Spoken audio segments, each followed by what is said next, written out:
জয় গুরু বন্ধুরা, আমার চ্যানেলে বিউটিস কিচেনে আপনাদের সবাইকে স্বাগত।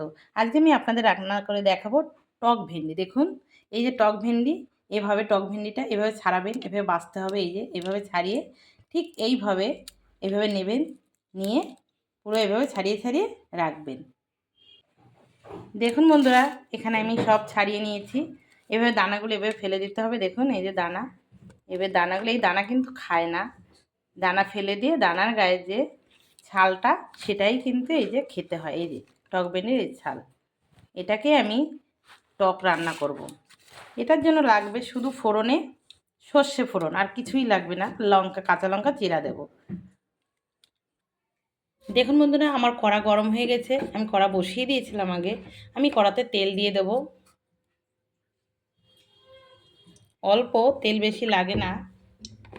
দিয়ে দেবো আমি সর্ষে ফোড়ন। সর্ষে ফোড়ন, সর্ষেটা একটু ভাজা ভাজা হবে, তাহলে সর্ষের একটা সেন্ট ওঠে। সর্ষের একটা, দেখুন, একটা ফ্লেভার উঠে গেছে। এবার আমি দিয়ে দেবো, আমি যে ধুয়ে কেটে বেছে রেখে দিয়েছি ভেন্ডিটা, টক ভেন্ডিটা দিয়ে দেবো। টক ভেন্ডি দিয়ে নাড়াচাড়া দেবো। এবার আমি দিয়ে দেবো লবণ, হলুদ দিয়ে দেবো, লবণ দেবো, হলুদ। এবার নেড়ে চেড়ে আমি একটু ঢেকে দেবো। কাঁচা লঙ্কা চিরা দিয়ে দেবো। এবার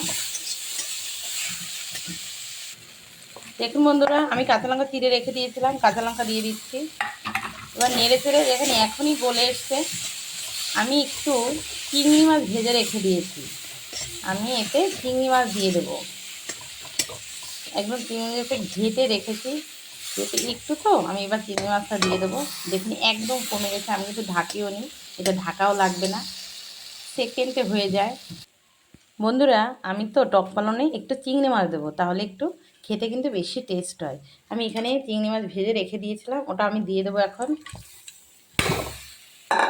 নেড়ে চেড়ে আমার হয়ে এসছে প্রায়, একটু আর একটু জল টানবে, নামাবো। দেখুন বন্ধুরা, আমার চিংড়ি মাছটা দেওয়াতে কালারটা একদম লাল হয়ে গেছে। জানো তো, এই টকগুলো কিন্তু দু রকমের হয়, একটা লাল হয় আর একটা এই সবুজ হয়।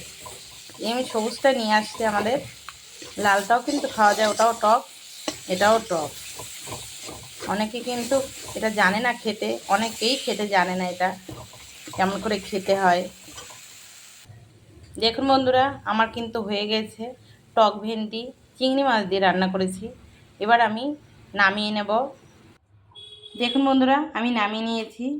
টক ভেন্ডিটা দেখেছেন তো, সুন্দর হয়েছে, খেতেও কিন্তু খুব সুন্দর লাগবে। আপনারা কিন্তু একবার বাজার থেকে কিনে টক ভেন্ডিটা রান্না করে খেয়ে আমাকে জানাবেন কেমন লাগে খেতে। তো আমার রান্নাটা যদি ভালো লেগে থাকে তাহলে please please please like, share, comment করতে কিন্তু ভুলবেন না, আর সাবস্ক্রাইবটা করে দেবেন। জয় গুরু।